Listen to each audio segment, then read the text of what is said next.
विकास का रथ आज हमारे जलगांव जिले में पहुंच गया हुआ।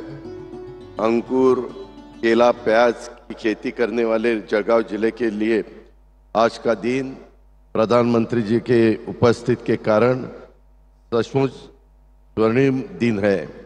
लगातार तीसरी बार प्रधानमंत्री पद पर विराजमान हुए प्रधानमंत्री नरेंद्र मोदी जी का मैं महाराष्ट्र की 13 करोड़ जनता की ओर से अभिनंदन करता हूं। महाराष्ट्र की ऐतिहासिक पवित्र भूमि में प्रधानमंत्री जी का मैं हार्दिक स्वागत भी करता हूं। उनको बहुत बहुत धन्यवाद देता हूं।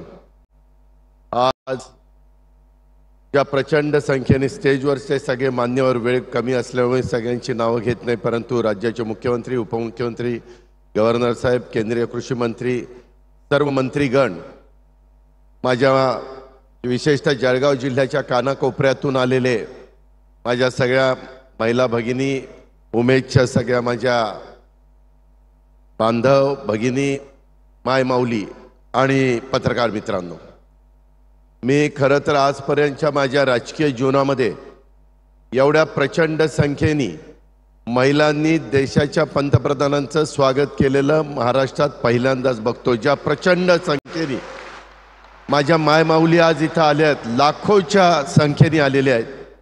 परिस्थिती वेगळी होती, पाऊस पडलेला होता, आजही पाणी वाहतंय। मी आत्ताच मुख्यमंत्र्यांना 2-3 ठिकाणी दाखवलं, परंतु असली सगळी नैसर्गिक परिस्थिती असली तरी आपल्या देशाच्या पंतप्रधानांच्या स्वागताच्या करता आणि त्यांनी हातामध्ये घेतलेलं जे काम आहे, आत्ताच ते बोलत असताना तिथं महिलांना सांगत होते की माझं उद्दिष्ट आहे 3 कोटी महिलांना लखपती दीदी बनवण्याचं स्वप्न त्यांनी त्या ठिकाणी बघितलेलं आहे देशामध्ये। त्याच्यातल्या कमीत कमी आपण एकनाथराव शिंदे, देवेंद्रजी, आपण सगळ्यांनी मिळून आपल्या महाराष्ट्रामध्ये देखील 50 लाख महिलांना लखपती दीदी बनवायचा संकल्प त्या ठिकाणी करूया।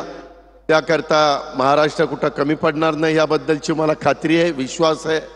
महिलांच्यावर जर आपण जबाबदारी टाकली तर महिला कोणतीही जबाबदारी अतिशय यशस्वीपणे पेलू शकतात।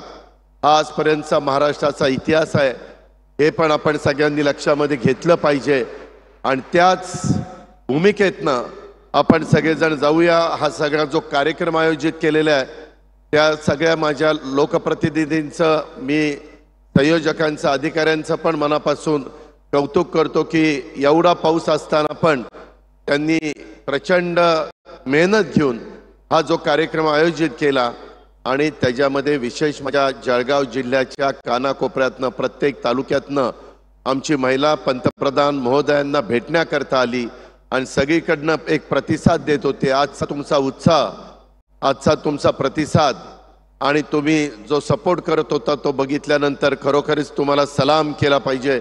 मी तुम्हाला मनापासून अभिनंदन करतो, तुमचं मनापासून कौतुक करतो। ह्या महाराष्ट्राने नेहमीच महिलांना मान दिलाय, सन्मान दिलाय, सबल केलंय, सक्षम केलंय आणि आज पंतप्रधानांच्या गेले काही वर्ष चाललेल्या ह्या कार्यक्रमातनं देखील महिला सबल, सक्षम होत आहेत। त्याच्यातनं आपले पण काही योजना तुम्हाला सगळ्यांना माहिती आहे, पण वेळ कमी असल्यामुळे मी जास्त बोलत नाही।